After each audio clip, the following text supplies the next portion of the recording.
Assalamualaikum warahmatullahi wabarakatuh. Di kesempatan kali ini saya akan membawakan sebuah cerita yang berjudul Dendam Arwah Seorang Istri. Cerita ini ditulis oleh akun Facebook bernama Dimas Wesarmanto. Bagi kalian yang ingin baca ceritanya secara langsung, bisa langsung kunjungi link yang sudah sertakan di deskripsi. Sebelum cerita ini dimulai, jangan lupa untuk like, komen, subscribe channel ini, dan juga tekan lonceng notifikasinya agar kalian semua tidak ketinggalan cerita-cerita terbaru dari kami. Tentunya tak usah berlama-lama lagi. Langsung saja kita masuk ke ceritanya. Satu suro malam Jumat Kliwon, di desa Kemiri terjadi perampokan sadis di sebuah rumah mewah pengusaha properti muda yang sukses. Para perampok yang terdiri dari lebih satu orang itu, kecuali berhasil menggasak harta benda berupa emas batangan, alat-alat elektronik, beberapa sertifikat deposito, uang miliaran rupiah. Perampok yang brutal itu pun dengan kejamnya mencekik nyonya rumah beserta baby sisternya. Satu-satunya nyawa yang luput dari kebiadaban perampok itu adalah gadis kecil usia 4 tahun. Bahkan tidak sampai di situ saja. Perampok yang kebergok yang punya rumah menjadi panik sehingga mencekiknya sampai mengembuskan nafasnya yang terakhir. Melihat korban tidak bernyawa tergolek begitu saja, nafsu si perampok bangkit. Korban yang berparas mirip Suzana itu ia setubuhi di luar kamar majikannya. Lastri yang tidur di kamarnya terbangun mendengar jeritan majikannya minta tolong. Lastri pun keluar menuju kamar majikannya. Tetapi belum sampai di kamar majikannya, perampok yang lain membekapnya. Sehingga Lastri tidak bisa apa-apa, hanya meronta. Tetapi tidak guna, karena tubuh si perampok itu lebih besar. Karena kehabisan nafas, Lastri pun meninggal sebelum sampai kamar majikannya. Kemudian perampok yang membekapnya itu melihat korban sudah tidak bernyawa, lalu melemparnya begitu saja. Ini membuat gaun tidur yang dikenakan korban tersingkap, sehingga terlihat paha mulusnya. Rupanya perampok yang lebih dulu memasuki kamar nyonya punya rumah, keluar dari kamar, melihat tubuh Lastri yang terlentang seadanya, menjadikan nafsu biadabnya timbul lagi, sehingga terjadi pelecehan seksual kembali. Kawanan perampok yang lain melihat adegan temannya yang menindih Lastri, bergerak ikut-ikutan mencicipi tubuh mulus Lastri.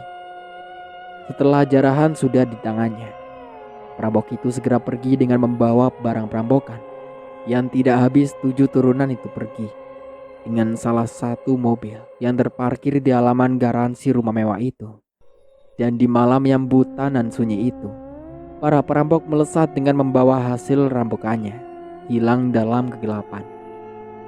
Suara jeritan tangisan Dinda Putri sematawayang pengusaha muda itu membuat para tetangga sebelah terbangun dari lelapnya tidur di malam Jumat satu suro itu.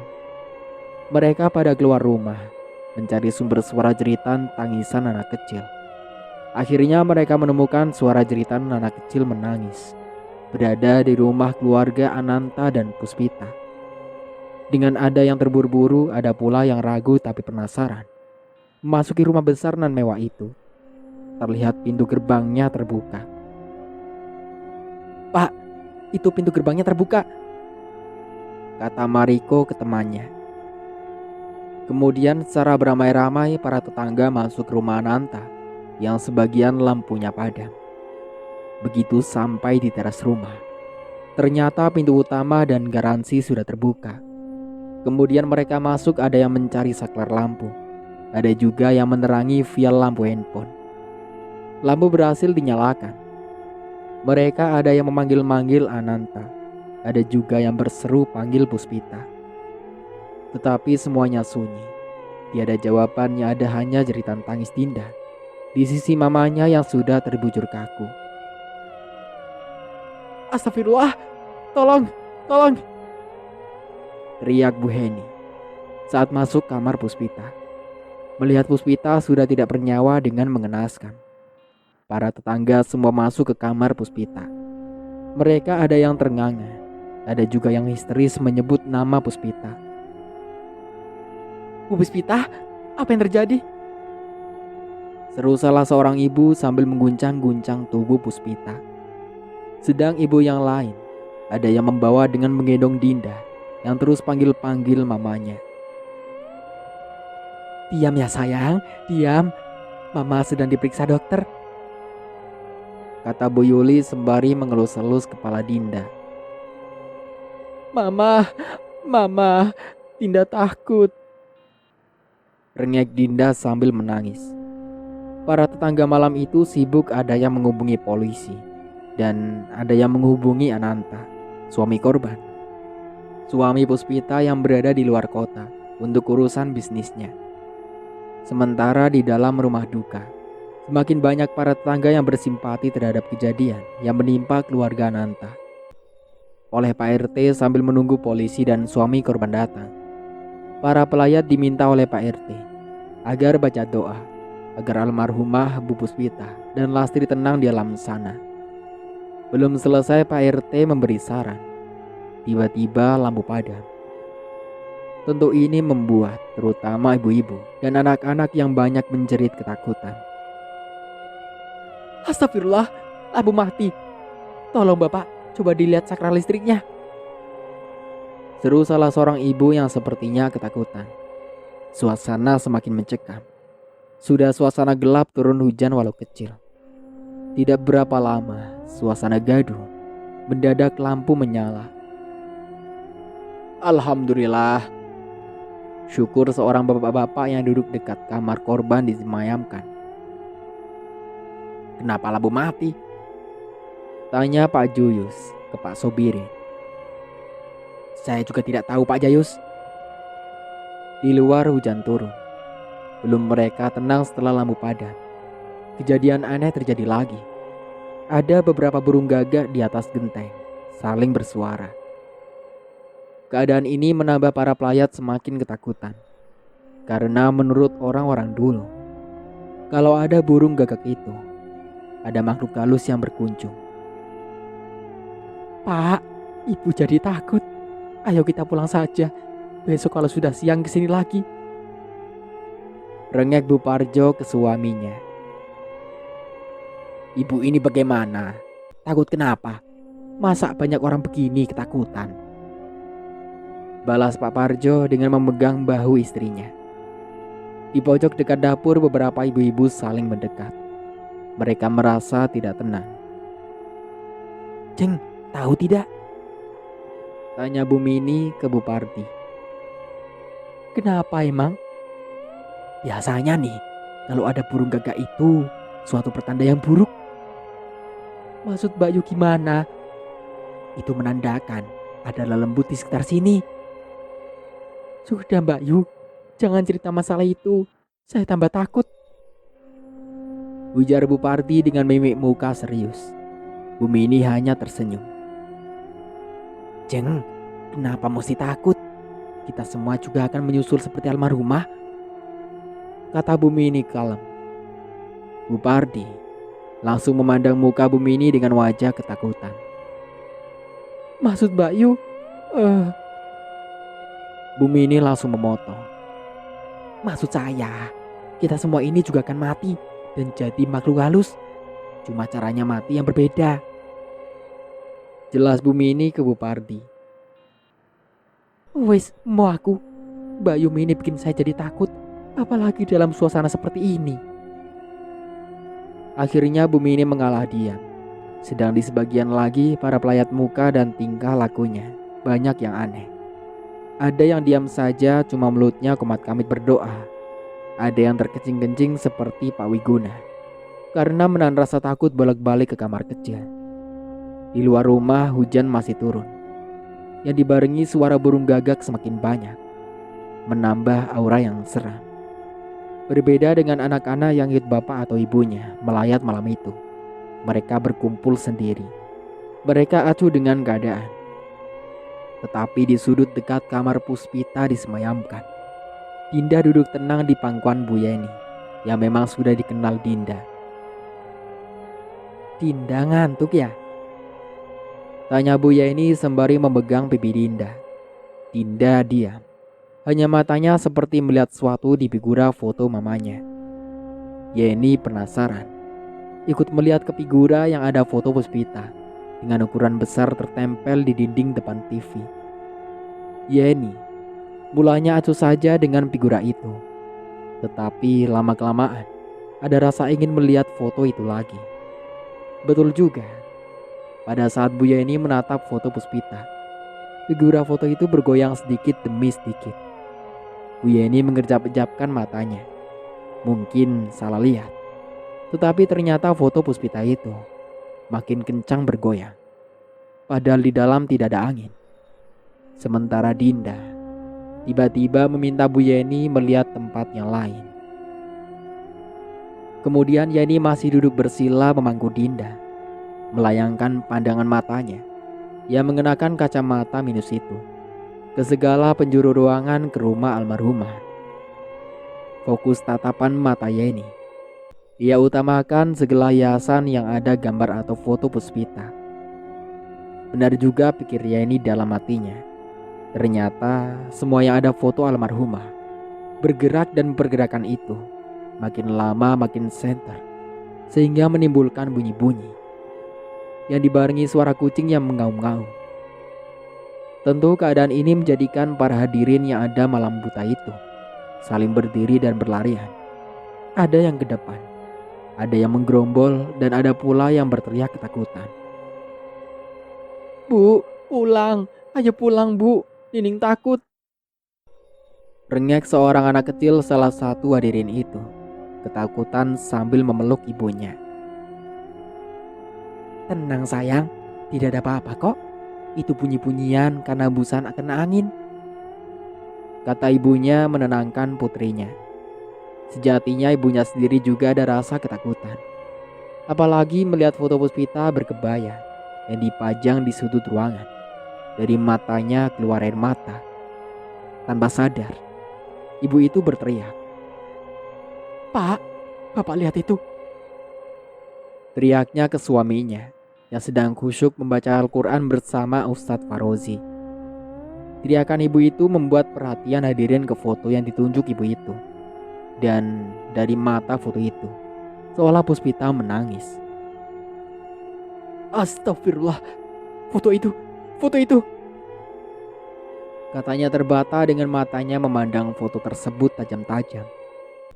Sedang hadirin dari bapak-bapak, ibu-ibu, dan anak-anak saling berjeritan dan berebut ke ruang depan, pintu utama.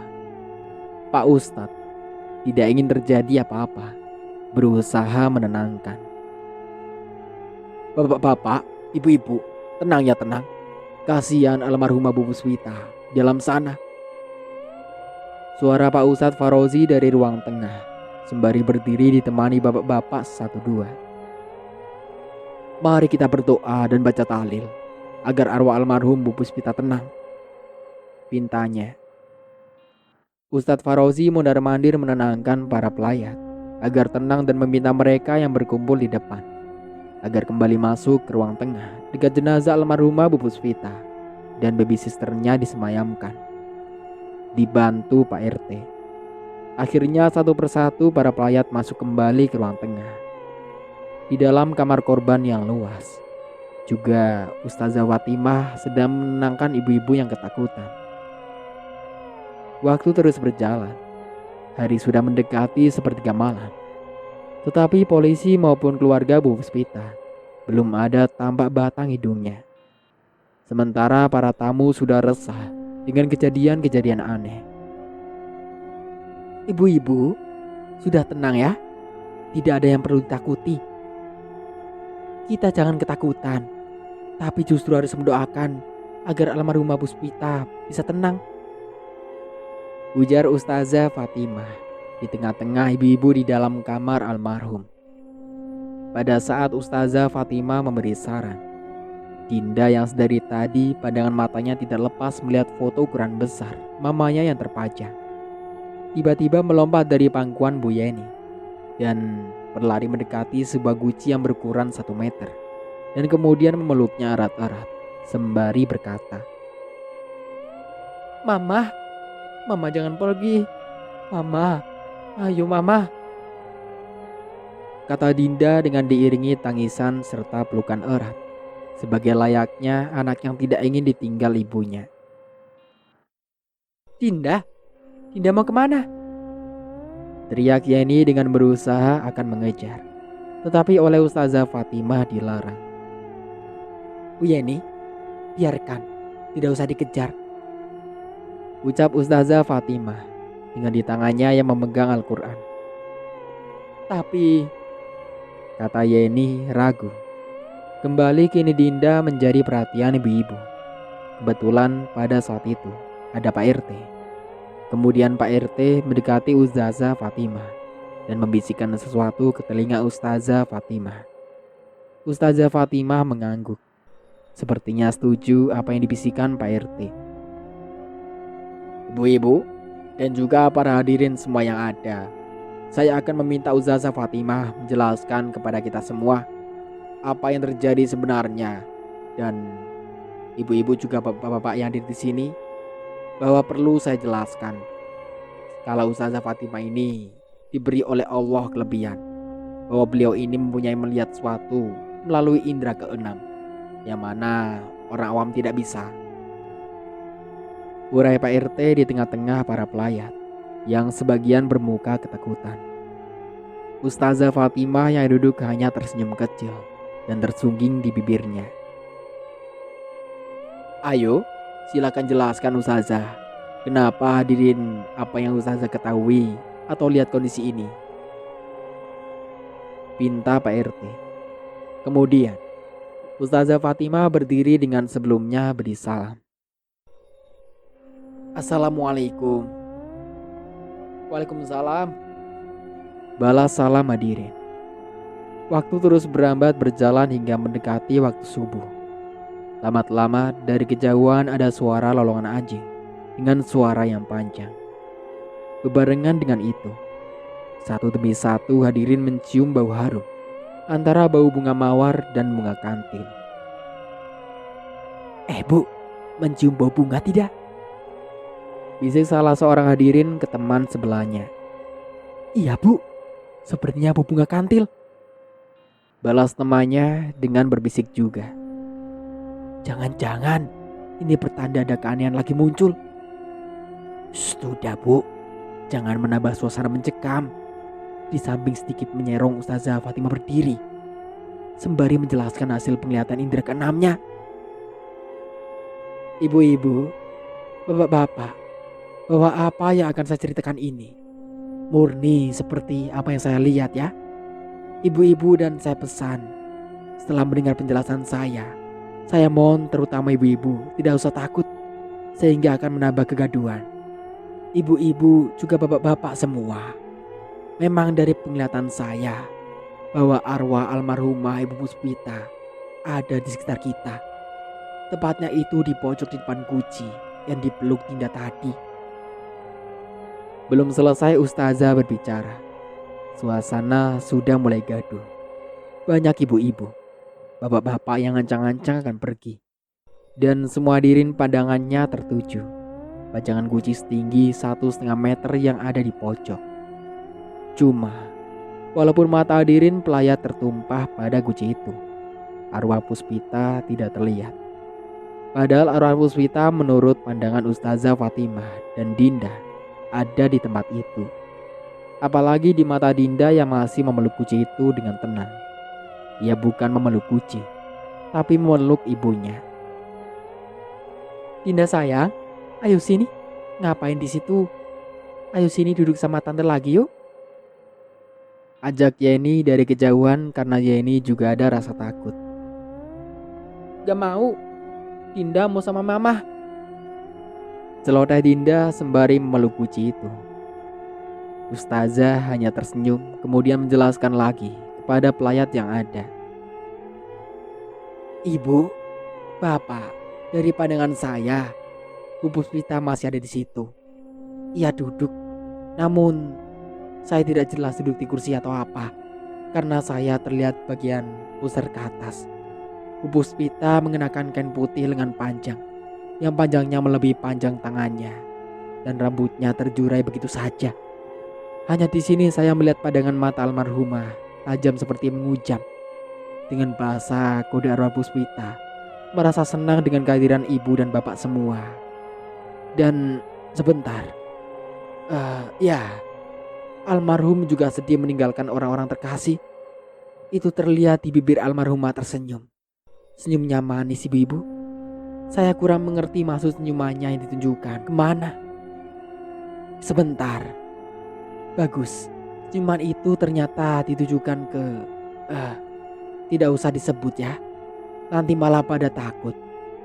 Dia juga mengatakan bahwa polisi yang beri sampai. Begitu uraian dialog Ustazah Fatimah dengan arwah almarhum Bu Puspita. Beberapa menit kemudian, Ustazah seperti gelisah. Ini membuat para hadirin jadi bertanya-tanya dan ketakutan. Ustazah, apa yang terjadi? Sepertinya Ustazah gelisah.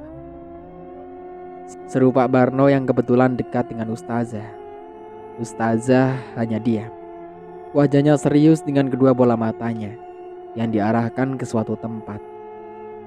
Indra keenam Ustazah Fatimah menangkap suatu penyusup yang di dalam raungan tepatnya di atas almari buku. Ustazah melihat penampakan makhluk berperawakan kecil, bungkuk, dengan wajah tua serta muka merah. Gigi taringnya mencuat keluar serta mata merah rambut gimbal terurai dengan panjang melebihi tubuhnya. Penampakan makhluk itu terlihat tidak senang dengan Ustazah karena ia merupakan penghalang baginya untuk menyusup ke arwah Puspita dan membuat kekacauan. Ustazah terus mulutnya komat kamit membaca ayat-ayat pengusir setan dan sejenisnya. Ustazah tidak gentar walau makhluk itu nampak marah dan kesal. Pada saat Ustazah baca ayat kursi, tiba-tiba sebilah bambu melesat menerjang muka Ustazah. Tetapi Ustazah lebih cepat mengelak sehingga buih bambu itu jatuh. Sebagai pembalasan, Ustazah memutar-mutarkan selendang ke udara, kemudian sabitkan ke depan. Kemudian seiring dengan itu, terdengar suara dan bunyi seperti benda jatuh. Ternyata di mata Ustazah, suara benda jatuh itu adalah makhluk penampakan itu terjengkang karena sabetan selendang Ustazah yang sudah dibacakan ayat kursi. Sementara hadirin sebagian sudah berlarian ke depan dan keluar rumah. Hanya beberapa yang menyaksikan pertarungan Ustazah dengan makhluk berpawakan pendek tua. Ustazah terlihat ngos-ngosan, sedang Ustadz Farozi selalu mendampingi dengan doa dan bacaan-bacaan ayat-ayat pengusir setan. Tiba-tiba Ustazah berteriak dengan menggerakkan dua telapak tangannya dengan sekuat tenaga. Kembali terdengar suara erangan dan geraman seperti suara anjing bila bertemu musuhnya. Terdengar suara geraman tetapi tidak ada wujud. Pergi kau! Suara Ustazah dengan wajah bengis. Jangan coba-coba kau mengusir aku. Suara penampakan itu dengan diiringi tawaan terkekeh. Ibu-ibu sudah banyak yang ketakutan. Wajah mereka terlihat tegang walau mereka tidak bisa melihat makhluk yang sedang bertarung dengan Ustazah. Sepertinya mereka meyakini kalau penampakan makhluk laki-laki tua itu ada. Pak, ayo pulang saja, ibu takut. Rengek seorang istri yang dari tadi berpegangan tangan terus ketakutan. Pak Sosro, bagaimana kalau kita pulang dulu saja? Besok bila sudah pagi kesini lagi. Ajak Pak Sosro kepada Risman, temannya. Dan banyak lagi suara-suara bajeritan sambil berlarian keluar, menunggu di halaman depan rumah mewah itu. Kembali, Ustazah menyebitkan selendangnya sana kemari sembari mulutnya kumat kamit. Penampakan itu melawan dengan mengibaskan rambut gimbalnya yang mendadak menjelma menjadi ular belang dalam jumlah banyak memburu Ustadz Farozi dan Ustazah Fatimah. Awas! Teriak Ustazah Fatimah ke Ustadz Farozi sebelum ular-ular itu sampai sasaran. Kembali, Ustazah mengibaskan selendangnya ke arah ular-ular itu dan dalam waktu singkat ular-ular itu terbakar dan menimbulkan bau. Sampai orang awam pun merasakan ada bau daging terbakar. melihat senjata ularnya terbakar. Penampakan setan itu marah. Matanya melebar dan menatap ustazah. Ustazah selalu pasang tameng dengan doa minta pertolongan Allah. Kemudian, sejurus dengan itu, penampakan kakek tua itu memuntahkan bola apa yang menggelinding ke arah ustadz dan ustazah.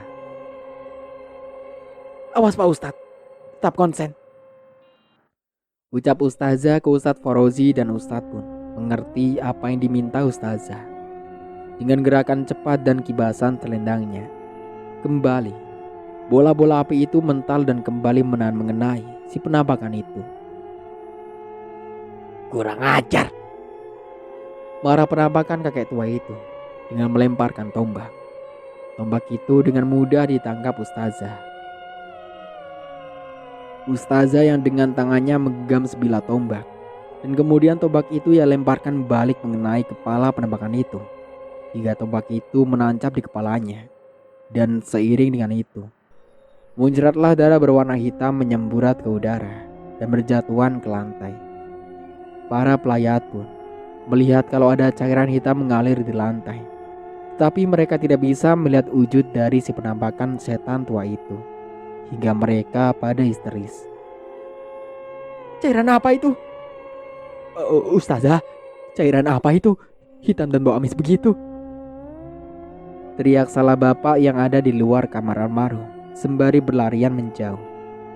Ustazah masih terus berkonsentrasi, karena walaupun terlihat sudah mampus, tetap harus waspada. Ustazah terus berdoa mohon perlindungan Allah dari makhluk jahat itu. Setelah di mata ustazah, sepertinya penampakan setan tua itu lenyap. Kejadian aneh ustazah lihat. Kepulan asap hitam ke atas serta disertai suara kesakitan dan berlari. Panas, panas." Suara itu menggema dan pelayat bisa mendengar suara itu. Mereka pada berucap bersyukur. Akhirnya penyusup berupa penampakan kakek tua bertaring berhasil dihalau. Rupanya arwah Puspita juga tidak tampak dalam penglihatan ustazah. Arwah Puspita mencari aman, tidak ingin kena susupan setan sehingga membuat kekacauan, bahkan bisa memangsa membunuh.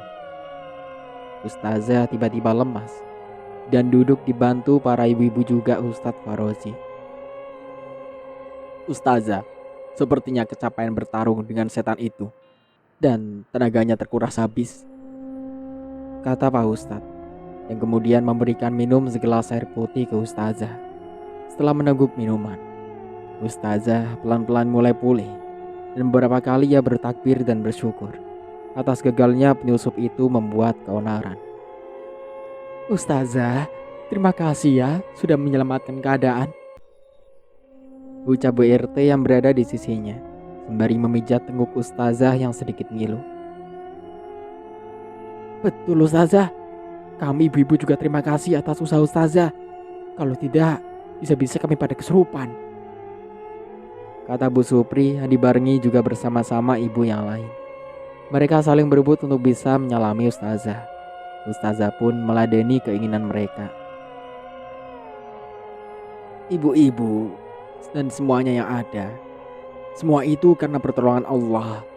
Jadi mari berterima kasih kepada Allah yang telah menyelamatkan kita semua dari kejadian lebih parah dengan bersyukur. Alhamdulillah," ajak ustazah kepada para pelayan.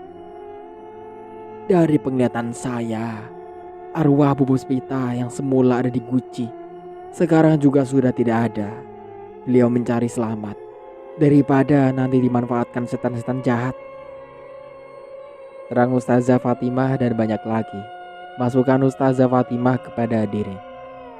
Di saat para pelayat, terutama ibu-ibu, berkerumun di dekat Ustazah Fatimah, ada suara bapak yang memanggil nama Dinda.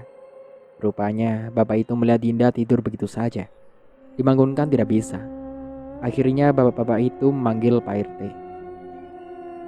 Pak RT, kesini, tolongin ini putri almarhumah Bu Puspita kenapa?" Pak RT mencoba membangunkan Dinda, mengguncangkan tubuh Dinda. Sudah beberapa guncangan Dinda tidak bergeming. Akhirnya Pak RT menemui Ustadz Faroji. Walau Ustadz Faroji, Dinda ditepuk-tepuk. Dinda, Dinda, ayo bangun nak. Tetap saja gagal. Akhirnya Ustadz Faroji meminta segelas air putih. Setelah mendapat segelas air putih, Ustadz Faroji bacakan surat Al-Fatihah 7 kali. Kemudian ditiupkan ke gelas yang berisi air. Kemudian air itu Ustadz percikan ke tubuh Dinda. Ditunggu beberapa menit. Betul, Dinda terbangun yang langsung memanggil Mama. Mama, Mama, jangan tinggalkan Dinda. Dinda takut, Ma. Seru Dinda sembari menangis. Ibu-ibu berhamburan dengan menuju ke ruangan di mana Dinda menangis memanggil mamanya. Dinda terus meronta dengan kuat. Bahkan Ustadz Faroji dan Pak RT tak mampu menahan agar Dinda tidak terus meronta. Bu Yeni dari kejauhan melihat hal itu segera berlari dan memeluk Dinda. Dinda, Dinda, kamu sudah sadar. Ada suatu keanehan dalam pelukan Bu Yeni. Dinda langsung diam, walau masih memanggil-manggil mamanya. Iya, nanti ya sayang, kita susul mama sekarang. Kita tunggu papa datang dulu, kata Bu Yeni membujuk Dinda. Mendengar papanya disebut, Dinda menatap Yeni. Papa kemana tante? Papa cepat pulang, mama pergi tinggalin Dinda. Pinta Dinda sembari menangis. Aneh ya Bu, begitu dipeluk Bu Yeni, Dinda diam, ucap Bu Musli. Ya kan Bu Yeni sahabat Bu Puspita. Coba, kemana saja almarhumah pergi selalu Bu Yeni diajak. Jelas Pak Suroto yang keheranan, ada di samping Bu Yeni. Betul juga itu Bu, kata Pak Suroto. Para pelayat saling sibuk mengeluarkan pendapatnya tentang kondisi. Tidak lama kemudian, terdengar raungan sirine. 2 buah mobil polisi datang langsung masuk ke pelataran rumah besar keluarga Ananta. Polisi masuk meminta semua agar mengosongkan ruangan karena akan mengadakan olah TKP. Hadirin pun minggir semua dan mereka berada di depan dan pelataran rumah. Polisi sibuk dengan tugas-tugas masing-masing.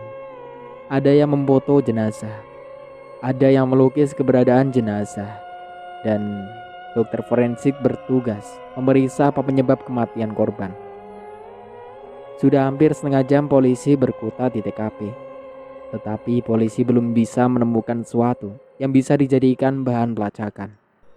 Bahkan sidik jari pun polisi tidak menemukan. Sepertinya perampoknya sudah profesional. Salah satu jalan polisi menunggu hasil pemeriksaan dari dokter forensik kepolisian.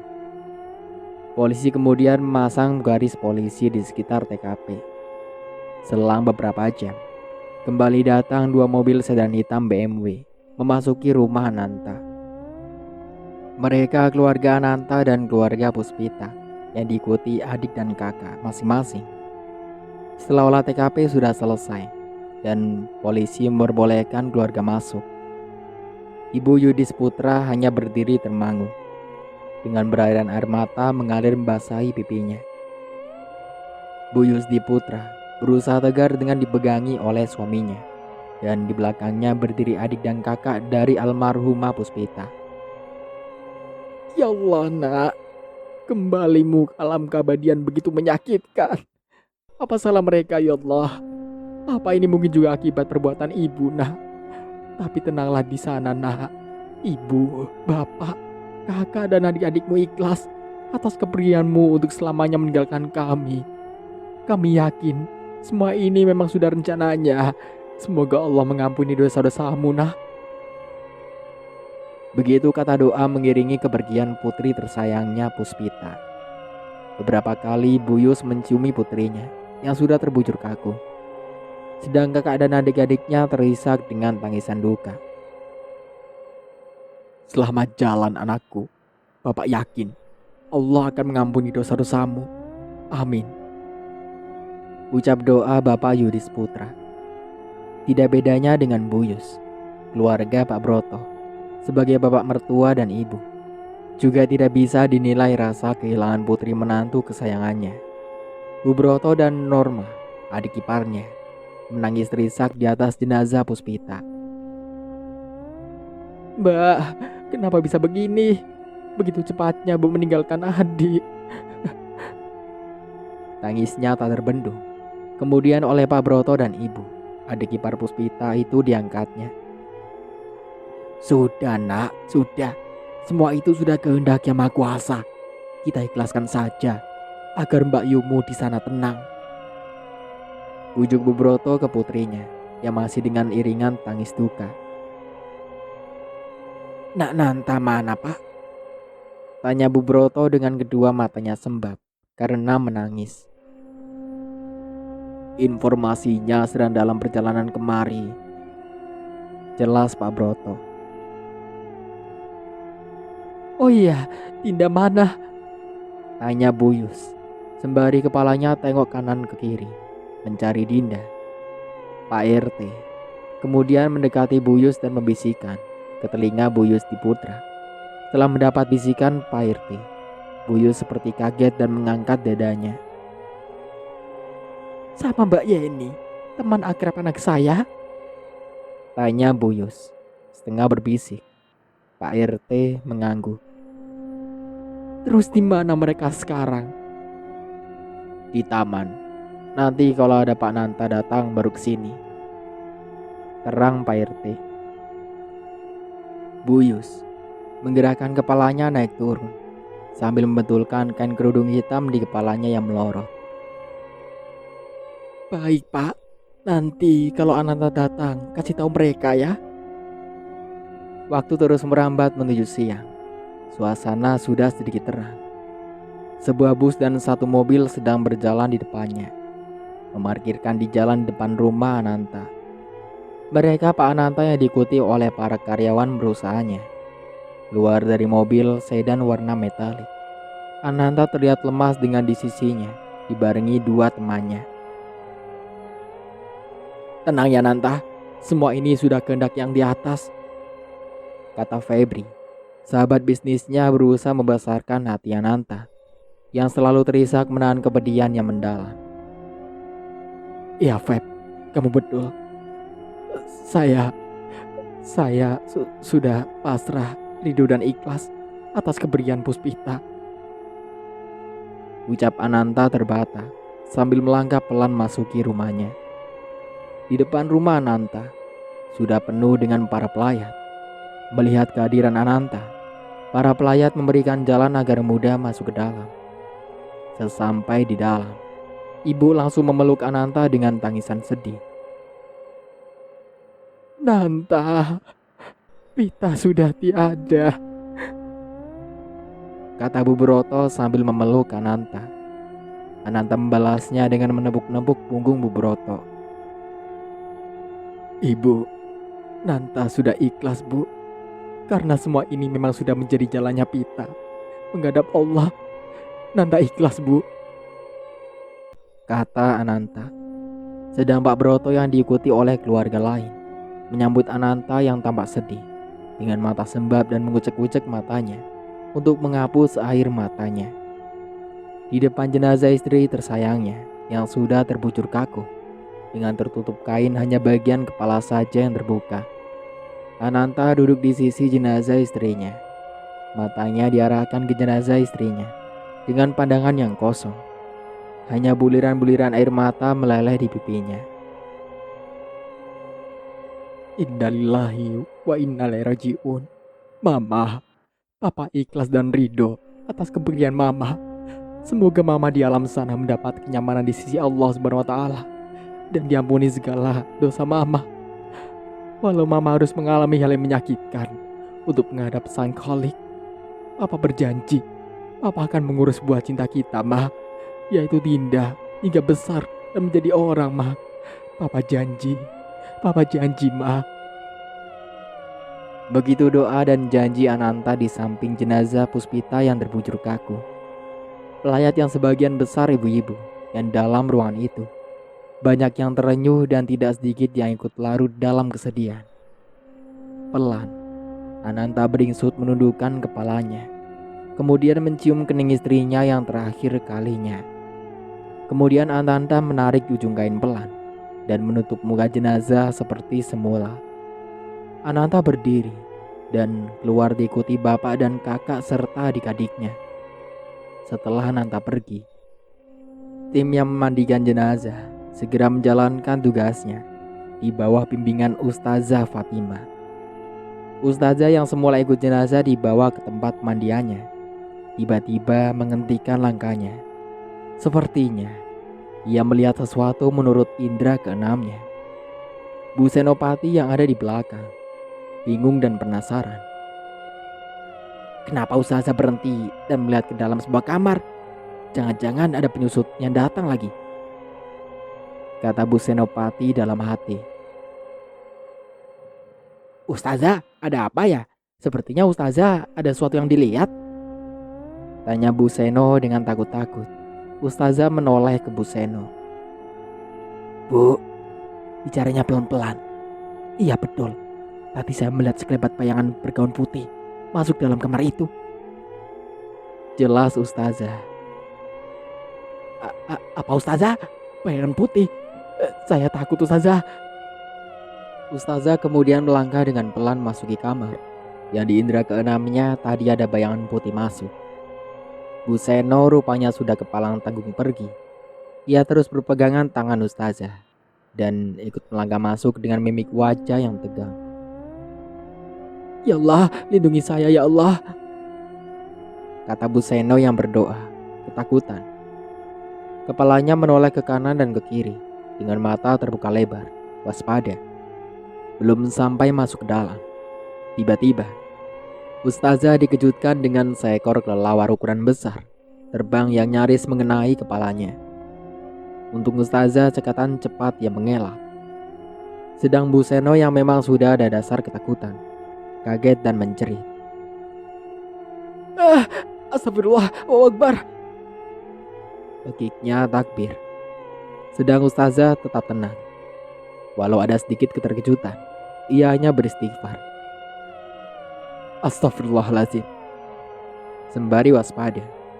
Kelelawar itu masih terus terbang mengitari ruangan kamar dengan suara yang tidak selazimnya kelelawar, mencericit. Tetapi kalau kelelawar ini sedikit menggeram. Ustazah, ayo kita keluar saja, ayo. Bu Seno semakin ketakutan. Tubuhnya dibanjiri keringat dingin. Beberapa saat kemudian, kelelawar itu hinggap di sudut atas pojok kamar dengan menggelantung. Mata kelelawar berwarna merah, menatap tajam ke Ustazah dan Bu Seno. Bahkan, beberapa kali binatang itu menyeringai seakan siap menyerang dengan gigitannya. Tenang Bu, tenang ya. Sepertinya ini bukan hewan umumnya. Ada sesuatu di belakangnya, tutur Ustazah dengan suara pelan. Aduh Ustazah, selamatkan saya dari serangan hewan itu. Saya masih ingin hidup. Iya, makanya tenang, istighfar. Ayo, sembari kita mundur pelan-pelan, ajak Ustazah ke Bu Seno. Kemudian sampailah mereka di ambang pintu. Mendadak kelelawar itu terbang lagi dan menyerang mereka. Dengan gerakan cepat, Ustazah tangannya menangkis serangan kelelawar misterius itu. Kembali kelelawar itu terbang merendah terus mengarah ke Ustazah dan Bu Seno yang memegang erat lengan Ustazah.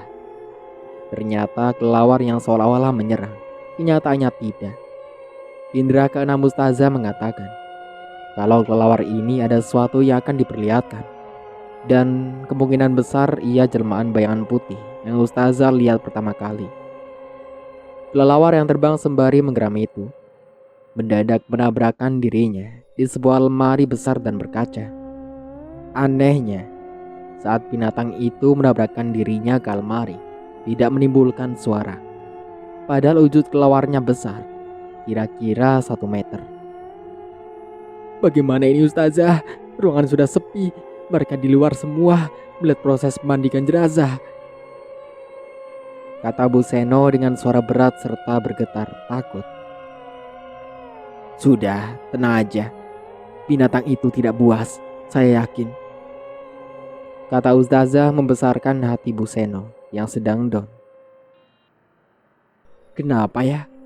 Binatang itu menabrakkan dirinya ke almari besar bagus itu sampai 3 kali. Apa ini petunjuk adanya sesuatu di dalamnya? Tanya Ustazah dengan dirinya sendiri. Kemudian dengan langkah pasti dan tetap waspada, Ustazah mendekat ke almari besar dan berkaca. Sebelum menyentuh benda itu, mulut Ustazah komat-kamit membaca doa.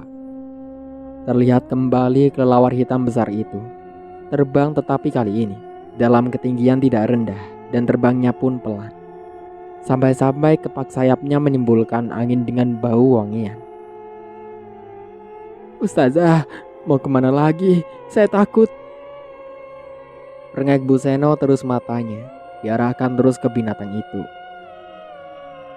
Ibu tenang aja ya, ini ada petunjuk bagus, kata Ustazah berbisik. Bagus apanya sih Ustazah? Yang aneh aja, orang suasana mencekam begini. Celoteh Bu Seno. Tubuhnya gemetar. Ustazah diam dan terus menuju ke almari itu. Bismillah, ucap Ustazah saat akan menyentuh dan kemudian membuka almari besar itu. Seiring dengan terbukanya almari itu, hewan misterius itu pun menghilang yang menimbulkan kepulan asap putih meliuk-liuk ke udara. Alhamdulillah, penampakan kelawar itu telah hilang, kata Ustazah Fatimah sambil menolehkan kepalanya ke belakang.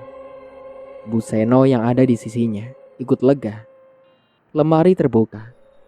Ustazah melihat di dalam lemari itu sudah acak-acakan.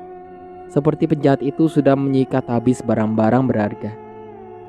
Di saat Ustazah akan melihat lebih dekat, mata Ustazah menangkap pemandangan seonggok bungkusan oleh kain spray warna bintik-bintik putih. Bu Seno, coba lihat ini. Itu bungkusan apa? Tanya Ustazah. Bu Seno terbelalak. Ah, Masya Allah. Iya, bungkusan apa itu? Jangan-jangan apa, Bu? Ibu ini selalu berpikir yang bukan-bukan, kata Ustazah. Iya Ustazah, jangan-jangan itu bungkusan bersih mayat. Ih, takut saya Bu, takut. Kemudian Ustazah meminta Bu Seno diam dulu. Ustazah terlihat mengambil ponsel, kemudian menghubungi Ustadz Farozi. Kebetulan Ustadz Farozi sedang berbincang dengan Ananta di depan. Waalaikumsalam. Oh ya begitu. Oke, saya segera ke situ Ustazah. Tunggu, ujar Ustadz Farozi membalas pembicaraan Ustadz Fatimah. Setelah mengantungi handphonenya, Ustadz Farozi meminta Ananta untuk mengikuti dirinya ke dalam. Ada apa Pak Ustadz? Tanya Ananta bingung, sembari berjalan mengikuti Ustadz Farozi masuk. Di dalam, Ustazah dan Bu Seno berdiri sedikit menjauh dari depan almari yang terbuka. Astaga, bungkusan apa itu? Kata Ustadz Farozi. Tidak tahu sembari kepalanya mendekat ke bungkusan itu. Ananta yang ada di belakang Pak Ustadz maju. Setelah melihat-lihat bungkusan itu sebentar, Ananta pergi mengambil sarung tangan dan kemudian dengan hati-hati bungkusan itu pelan-pelan dibuka ikatannya. Ini kan spray kesukaan istri saya Pak Ustadz, ucap Ananta untuk mengurangi ketegangan. Pelan dan dengan hati-hati, Ananta menarik ikatannya. Mendadak Ustadz Farozi seperti ada perasaan tidak enak. Ia buru-buru sebelum ikatan itu terbuka agar Ananta menghentikannya. Pak, bagaimana yang membuka bungkusan ini pihak yang berwajib? Tahu masalah ini sudah ditangani yang berwajib. Jadi kalau ada apa-apa dengan barang bukti, kita tidak disalahkan, pinta Ustadz Farozi ke Ananta. Ananta diam sejenak berpikir. Betul Ustadz betul. Kalau begitu saya buru-buru lapor polisi, kata Ananta yang sudah menghentikan melepas ikatannya. Ananta mengangkat handphonenya dan menghubungi polisi. Ditunggu seperempat jam kemudian, polisi akhirnya datang. Mereka bertiga, kemudian menyemprotkan cairan ke seluruh permukaan bungkusan itu. Setelah itu, satu dari petugas kepolisian itu membuka ikatan bungkusan yang teronggol di sudut dalam lemari. Bungkusan terbuka dan berisi satu buah celana jeans warna hitam dan sebuah celana dalam pria yang masih basah di sebagiannya, berupa suatu cairan kental berwarna putih. Polisi kemudian memberikan seperti bubuk cairan kental yang menempel di celana dalam warna hitam ukuran medium. Beberapa menit kemudian, polisi memberikan sedikit gambaran sementara masalah kondisi benda yang ada dalam bungkusan itu. Bapak-bapak, kami belum bisa memberi kesimpulan yang sesungguhnya soal benda-benda ini karena mesti diadakan penelitian detail dulu di kantor. Walau begitu, kami bisa memberi gambaran sedikit ya Bapak dan Ibu yang ada di sini. Dari segi model yang ramping atau slim fit, celana jeans ini pemakainya anak muda. Sedangkan dari celana dalamnya juga si pemakainya masih muda, dengan ukurannya yang medium. Sedangkan cairan ini sudah pasti cairan dari seorang, yaitu sperma. Dan dilihat dari kadar sperma yang ada, yaitu kental, volume banyak serta warna yang putih bersih, bahwa pemiliknya masih muda dan beringas ini dapat dilihat dari volume spermanya. Lebih kurang 10 menit polisi memberi sedikit gambaran perihal barang yang ditemukan. Menurut info polisi sebelumnya, polisi yang saat kedatangan pertama sudah memeriksa lemari tersebut, tapi barang bungkusan ini tidak ada. Mereka, Ananta, Pak Ustadz, juga Ustazah dan Bu Seno saling berpandangan, bingung. Waktu mendekati duhur dan pemandian jenazah juga sudah selesai, bahkan sudah sampai di kafani. Tinggal menunggu berangkat ke masjid untuk disolatkan. Pada saat jenazah dibawa ke masjid, terjadi kemacetan panjang karena panjangnya para pengantar yang ingin pada ikut sholat jenazah. Masjid pun full dengan jamaah sholat duhur, ditambah jamaah dari para pelayat puspita. Akhirnya semua proses itu berjalan lancar, tanpa ada kejadian aneh lagi hingga pemakaman selesai. Malam harinya, di rumah besar Ananta diadakan tahlilan selama 3 hari. Yang hadir pun membludak. Rupanya kejadian yang menimpa Bu Puspita ini banyak menarik simpatisan. 3 hari setelah diadakan tahlilan, sudah dilalui dengan lancar dan di hari keempatnya, Ananta mengadakan rapat keluarga yang dihadiri oleh semua keluarga. Dalam rapat itu, Ananta memutuskan untuk tidak menempatkan rumah yang untuk kenangan pahit ini, dan rencana Ananta akan jual. Ananta ingin memulai dengan hidup baru, serta rumah baru dengan buah cintanya bersama Puspita, yaitu anak semata wayangnya, Dinda. Siang itu Nandi baru pulang dari tempat pekerjaannya. Melihat kondisi rumah yang baru dan baru ditinggali 6 bulan itu sepi, Nandi memanggil-manggil istri tersayangnya. Maklum, pengantin baru. Wisni sayang, panggilnya ramah sembari berjalan ke ruang belakang. Ternyata istrinya sedang berada di dapur. Iya Pak, Wisni di dapur lagi masak. Tunggu aja di ruang tengah ya Pak, teriak Wisni dari dapur. Baik Ma, cepetan masaknya ya Ma, Papa sudah lapar, balas Nandin dari dalam. Sembari bersenandung lagunya Betaria, Wisni melanjutkan memasaknya. Kali ini sedang mengaduk sayur sup iga kambing muda.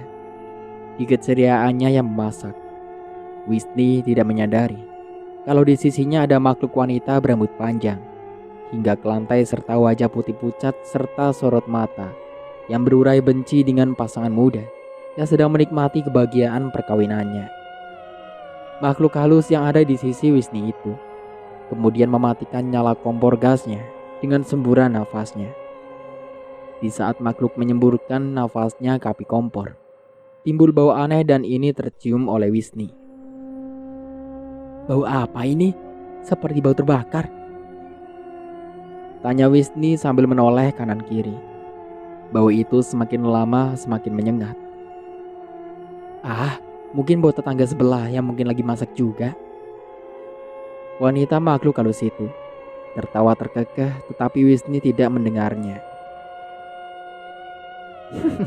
Rasain kamu, tidak akan matang sup itu anak muda, kata makhluk wanita di samping Wisni. Waktu sudah mendekati setengah jam, tetapi adonan sup yang ada di dalam panci tetap masih dingin. Padahal api menyala. Wisni mulai bingung. Loh, kok supnya tidak panas sama sekali? Padahal sudah hampir setengah jam. Aneh, ujar Wisni dengan dirinya sendiri. Kembali Wisni coba memegang panci, tempat memasak sup itu dengan tangan telanjang. Hah, dingin. Padahal apinya sudah sebesar kan? Bingung Wisni sendirian. Dalam kebingungan itu, seperti ada suara suaminya memanggil. Iya pak, sebentar. Ini lagi ada problem, teriaknya di dalam. Nandi tertidur pula setelah baca koran Kompas. Bingung kamu, rasain. Umpat wanita halus berambut panjang itu, yang sekarang beralih duduk di atas kulkas, dengan menggoyang-goyangkan kakinya yang tertutup gaun putihnya. Wisni sembari menunggu sup matang. Wisni mengeluarkan mie cap telur dari bungkusannya. Mie kan masakan kesukaan suamiku tersayang, kata Wisni pelan pada dirinya sendiri. Di atas kulkas penampakan wanita berjubah putih itu masih duduk santai sembari mengamat gerak-gerik Wisni. Penampakan itu kemudian meniupkan angin ke Wisni. Ada angin. Angin apaan ya ini? Baunya amis lagi, kata Wisni kebingungan yang tiba-tiba. Ada angin menerpa tubuhnya, ditambah angin itu bau amis. Tertawa wanita berjubah putih itu di atas kulkas. Bibirnya yang berwarna ungu dan giginya yang berselimut warna merah karena darah menyeringai seram. Tanpa sepengetahuan Wisni, penampakan wanita itu menggerakkan jari telunjuknya yang berkuku panjang ke arah mie yang sedang Wisni masukkan ke suatu tempat untuk disiram dengan air panas. Setelah itu ditiriskan. Di mata Wisni, mie yang dimasak memang berwujud mie, tetapi oleh penampakan wanita berjubah putih itu berubah menjadi setumbukan cacing tanah yang menggeliat-geliat karena tersiram air panas. Hampir 20 menit dari tidurnya di kursi di ruang tengah, Nandi terbangun dengan perut yang sudah keroncongan. "Mah!" teriaknya dari dalam. Wisni saat itu sedang mendendangkan sebuah lagu sambil masukkan sup, mie goreng pete, bergedel, dan masih banyak menu lain untuk hidangkan masak siang sang suami. Berteriak saat mendengar suami memanggilnya. "Iya pak, sebentar ya." "Mana makanannya? Papa sudah lapar ini." "Iya, ini sudah ready kok." Wisni membawa menu makanan masakannya ke dalam. "Aku akan buat kacau rasa makananmu, anak muda," kata wanita penampakan itu dengan memasukkan sesuatu ke dalam sup dan yang lainnya. Hanya dengan mengertipkan matanya, jadilah masakan Wisni rasanya amburadul dengan penuh kemesraan layaknya pengantin baru dan dalam kondisi hamil muda. Wisni ingin meladeni suaminya secara maksimal. "Papa mau langsung makan apa mau makan supnya dulu? Ini enak loh pak, mama masak buat papa yang sebentar lagi jadi papa. Betul kan?"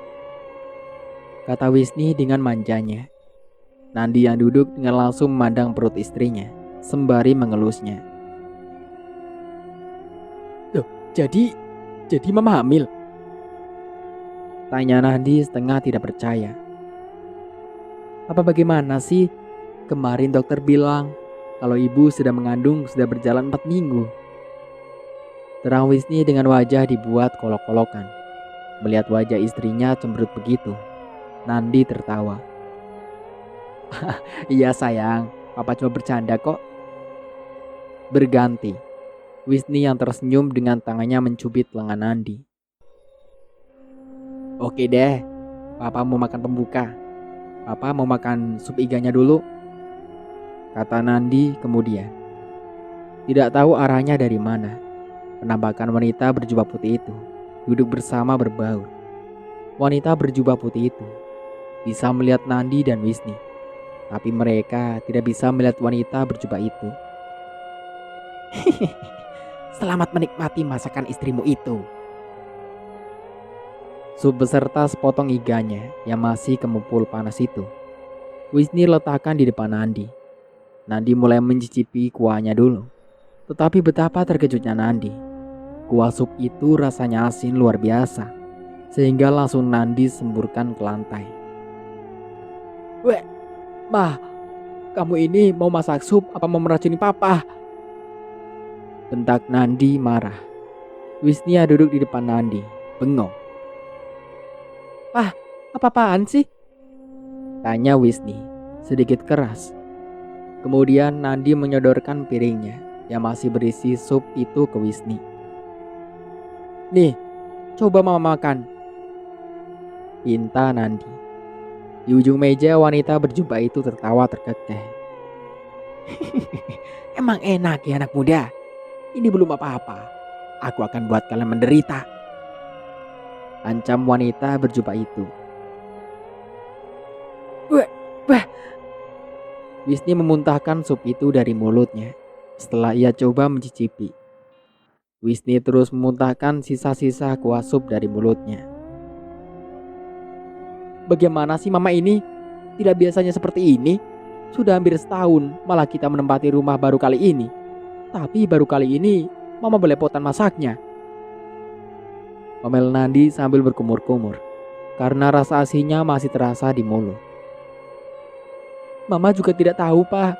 Orang tadi mama coba di dapur, enak kok masakannya, kata Wisni setelah duduk kembali. Tidak ingin makan supnya, Nandi memilih makan mie goreng kegemarannya. Betapa terkejutnya kembali Nandi. Bahkan jantungnya nyaris copot. Mie goreng yang diharapkan bisa mengobati sup yang berantakan, yang masih berada dalam piring besar, ternyata hewan menjijikan, cacing. Wah! Teriak Nandi sembari melompat kaget. Karena mie goreng yang ada dalam piring besar itu bergerak menggeliat-geliat berupa cacing.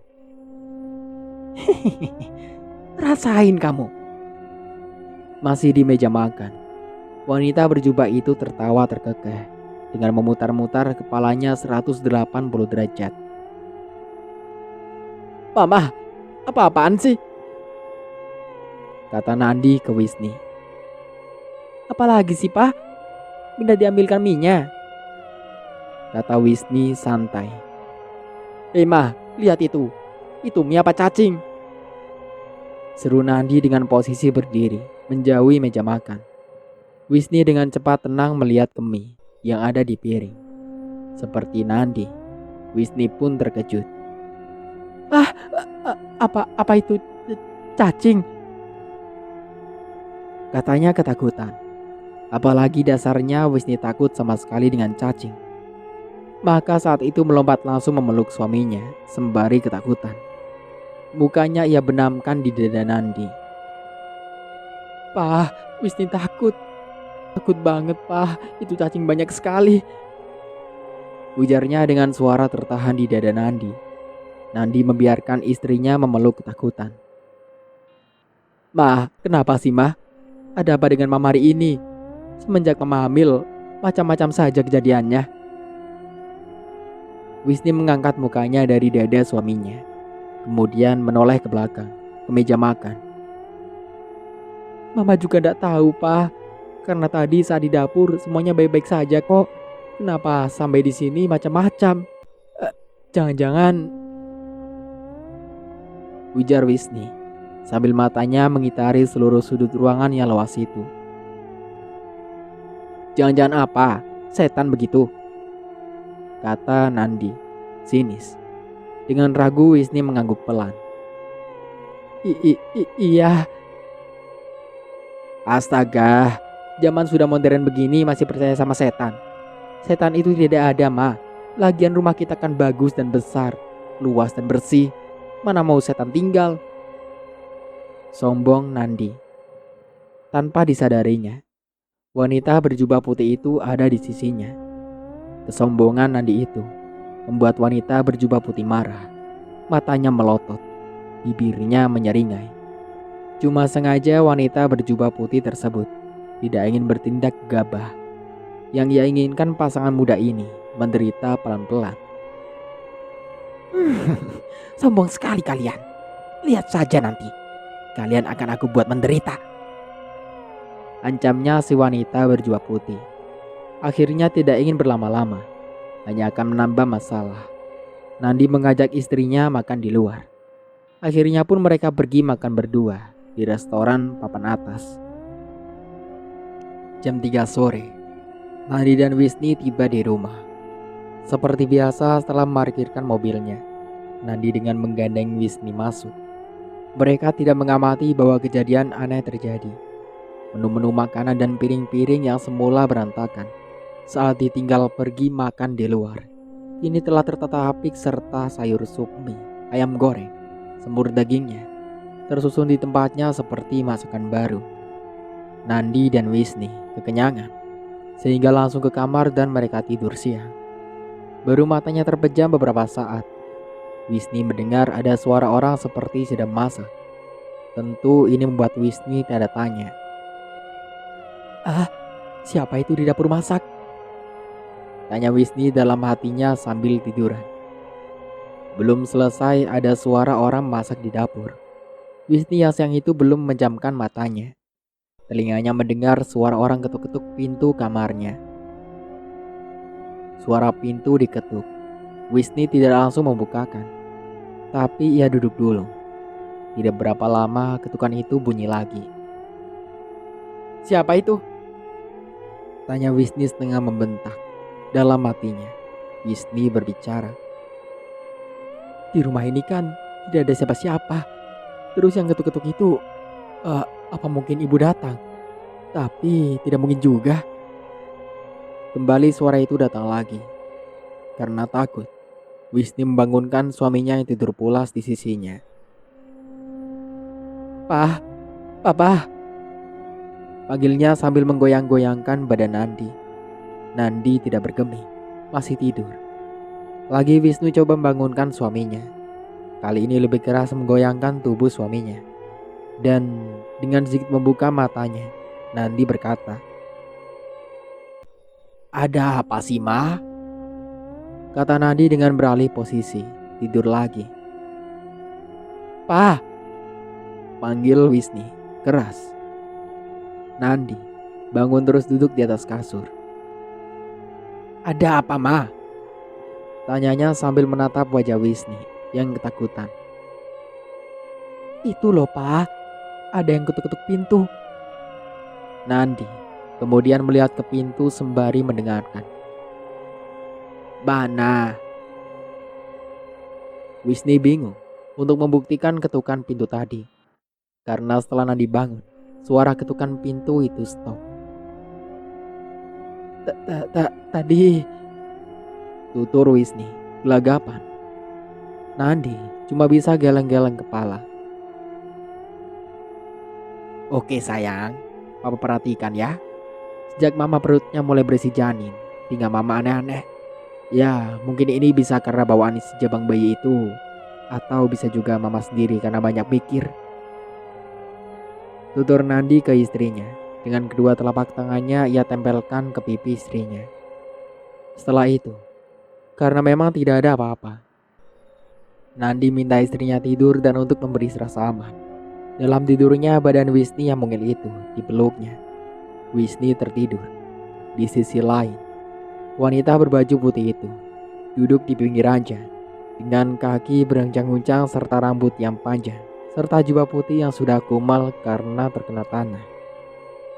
Nandi dan Wisni tidak mengira kalau di sela-lelap tidur mereka ada makhluk lain menemani. "Anak muda, kalian akan aku buat menderita." Gumam wanita berjubah itu dengan sorot mata tajam tapi hampa ke arah Nandi dan Wisni. 1 minggu kemudian, Nandi yang tidak ingin istrinya yang sedang dalam kondisi hamil muda diliputi kesepian dan ketakutan. Maka Nadi mengambil 2 RT, khusus masak dan beberes rumah. Tidak itu saja, Nadi juga mengajak adik iparnya tinggal bersama. Sehingga sekarang kondisi rumah ramai. Jam menunjukkan angka 2. Wisni ada rasa keinginan untuk buang air kecil. Merasa di rumah sekarang banyak orang. Wisni dengan pedenya keluar dari kamarnya tanpa minta bantuan Nandi. Di saat Wisni melewati ruang tengah yang luas, tiba-tiba perasaannya tidak enak. Wisni berhenti melangkah. Kedua bola matanya ia arahkan ke segala sudut ruangan. Aman. Dari pandangan matanya ternyata tidak ada apa-apa. Kemudian Wisni melanjutkan melangkah menuju kamar kecil. Kembali, perasaan tidak nyaman datang. Menurut perasaannya, sepertinya ada yang mengikuti. Wisni coba menoleh ke belakang, dan matanya tertuju ke piano yang berada di ujung, di bawah temaramnya sinar lampu. Melihat semula samar-samar seperti ada yang duduk di belakang piano itu dan memainkannya. Bayang-bayang berwarna putih itu, pelan tapi pasti, berubah semakin jelas sehingga jelas terlihat mata Wisni.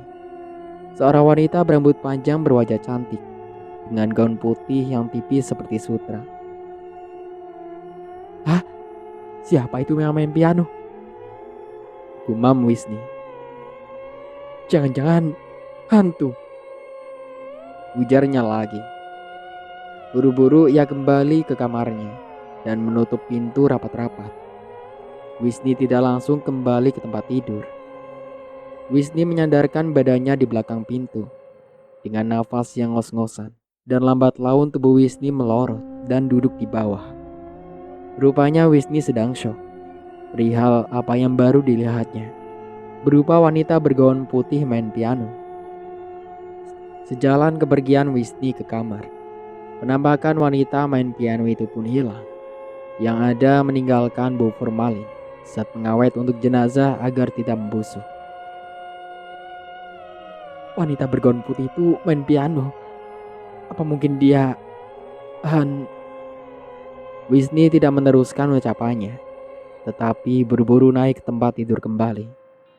Memang Nandi dan Wisni tidak mengetahui bahwasanya penampakan berwujud wanita itu ada juga ikut dalam kamar mereka. Penampakan wanita itu aura wajahnya benci sekali dengan pasangan muda ini, dan ada suatu rencana yang diinginkan. Kira-kira 10 menit, Wisni tertidur. Wisni bangun kembali dan betapa kagetnya kalau pintu yang tadi sudah dikunci bisa terbuka. Pintu terbuka. Perasaan tadi sudah dikunci. Apa jangan-jangan? Wisni ketakutan. Cepat ia bangunkan Nandi.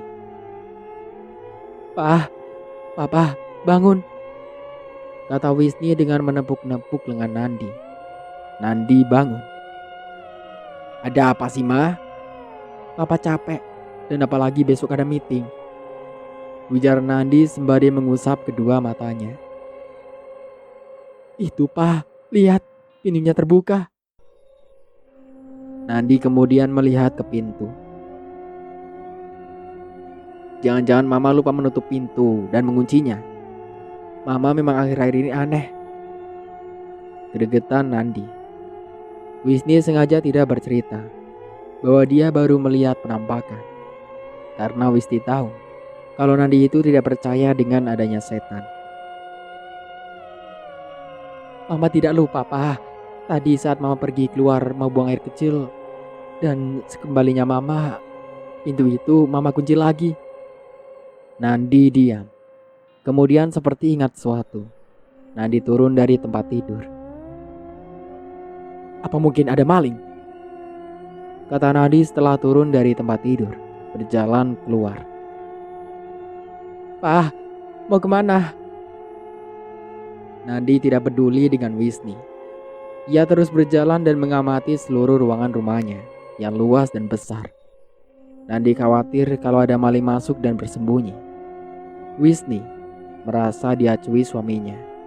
Ia pun segera turun dari tempat tidur, kemudian keluar mengikuti Nandi.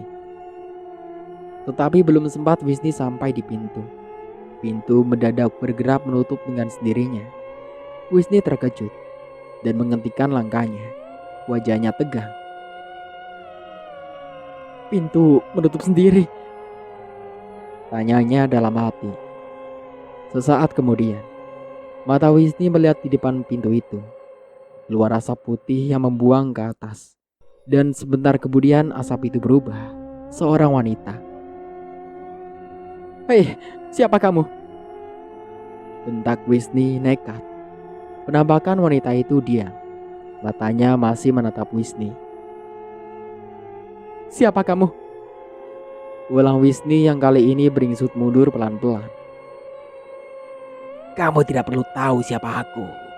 Karena kamu nanti akan tahu sendiri. Penampakan wanita itu tertawa. Wisni semakin takut. Ia berjalan mundur bermaksud akan lewat pintu darurat. Mau kemana kamu? Mau ke pintu darurat? Kata penampakan itu. Penampakan wanita yang bergaun putih panjang dan lengan yang panjang juga menutupi kedua tangannya. Penampakan itu tidak menginjakkan kaki di lantai, tetapi melayang. Kamu hantu, kata Wisni dengan ada suara tinggi. Kembali penampakan itu tertawa. Kamu harus tahu, suami kamu itu jahat dan aku akan tuntut balas, ancamnya. Wisni membelalakan matanya. Tanpa Wisni ketahui, penampakan itu setelah memberi ancaman tiba-tiba hilang. Hilang. Ternyata benar mereka hantu, kata Wisni dengan melihat ke sana kemari ke semua ruangan dalam kamar. Belum hilang rasa herannya Wisni dengan apa yang ia temui. Nadi datang. Ia langsung masuk dan duduk di kursi kecil dekat tempat tidur. Raut wajahnya terlihat kesal, serta beberapa kali menggeleng-gelengkan kepalanya. Di luar aman-aman aja, tidak ada yang mencurigakan kalau ada orang masuk. Tapi kenyataannya, Pak, pintu terbuka. Padahal sebelumnya sudah mama kunci, kata Wisni menegaskan. Nandi menoleh dan menatap istrinya. Betul sudah mama kunci. Jangan-jangan mama lupa. Mama kan akhir-akhir ini tinggalnya aneh. Tutur Nandi masih belum yakin. Aneh? Aneh bagaimana, Pak? Ya aneh aja, kata Nandi sulit menjelaskan. Wisni hanya menghela nafas sebentar sambil menutup pintu kamarnya. Wisni kembali tidak ingin menceritakan kejadian aneh yang baru dialaminya. Pak, kalau saja Papa tahu bahwa baru saja Mama ditemui penampakan wanita bergaun putih, Papa pasti semakin menjadi-jadi mengatakan Mama aneh. Tapi kenyataannya begitu, Pak. Apalagi penampakan yang Mama temui mengatakan kalau Papa orang jahat. Gumamnya Wisni dalam hati. Sekarang yang menjadi pemikiran Wisni, mengapa penampakan itu mengatakan kalau Papa lelaki jahat? Waktu terus berjalan. Jarum jam sudah menunjukkan angka 4. Berarti hari sudah pagi. Nandi tidak ingin membuang-buang waktu. Waktu yang ada digunakan untuk meneruskan tidur hingga pagi. Di tempat lain, sudah lebih dari 1 tahun, Ananta sudah mulai hidup baru dengan suasana baru dengan rumah barunya di Pondok Indah. Ananta bertekad akan membesarkan Dinda, putri semata wayangnya, hasil cintanya dengan Puspita. Banyak yang menyarankan agar Ananta mencari ibu baru untuk Dinda yang memang masih membutuhkan kehadiran serta bimbingan seorang ibu. Kamu tidak ingin untuk rumah tangga lagi? Kamu masih muda loh, usahamu juga sukses, kata Mitra, teman kerjanya. Bahkan Febri yang sahabatnya juga menyarankan agar Ananta menikah lagi. Tetapi semua itu tidak membuat Ananta goyah. Ananta sudah bertekad akan mengurus dan membesarkan buah hatinya Dinda hingga besar serta menjadi anak yang berbakti. Tidak ada sebersit keinginan Ananta untuk berumah tangga kembali. Apalagi Ananta sudah berjanji akan itu di depan jenazah Puspita. Ia akan berusaha pegang janji itu. Pagi itu, Ananta sudah bangun dari tidurnya dan selesai juga menjalankan sholat subuhnya. Dengan dibantu ibunya, Ananta mempersiapkan makan paginya untuk makan bersama. Kebetulan saat itu ibunya, Bu Broto, sedang menginap sudah 1 minggu. Tanpa disadari dan diketahui Ananta dan ibunya, arwah Puspita hadir di rumah yang besar itu. Puspita senang melihat Ananta begitu perhatian dengan Dinda. Arwah Puspita duduk berbaur dengan mereka. Hanya Puspita tidak bisa seperti mereka yang hidup, karena alamnya sudah beda. "Dinda, cucu nenek yang cantik, mau sarapan apa pagi ini?" tanya Bu Broto saat melihat Dinda keluar dari kamarnya dengan pakaian rapi. Diam, berpikir sejenak. Dinda pengen deh nek sarapan nasi rawon sama telur asin seperti yang dulu mama buatin," kata Dinda, manja sembari bergelayut di neneknya. "Dinda, berdiri yang betul ah, jangan begitu. Kamu kan sudah besar, nenek tidak kuat," ucap Ananta yang sedang mengoles roti bakar. Mendengar ucapan papanya, Dinda duduk di sisi neneknya. "Nasi rawon? Tapi bagaimana ya? Nenek kan tidak punya bahan buat nasi rawon," kata Bu Broto. Rupanya keinginan Dinda itu didengar oleh arwah Puspita yang memang selalu hadir, berbaur dengan keluarga Ananta. Arwah Puspita hanya dengan menggerakkan jari telunjuknya, menu rawon yang diinginkan anaknya sudah siap saji ada di meja makan. "Apa? Nenek bilang tidak punya bahan rawon. Coba lihat itu di meja makan. Masakan rawon yang Dinda inginkan," kata Dinda dengan tangannya menunjuk ke meja makan. Untuk sementara aku cukupkan dulu ceritanya sampai di sini. Sampai jumpa kembali di part berikutnya. Saya Mang Dayun pamit undur diri. Kurang lebihnya mohon maaf. Wassalamualaikum warahmatullahi wabarakatuh.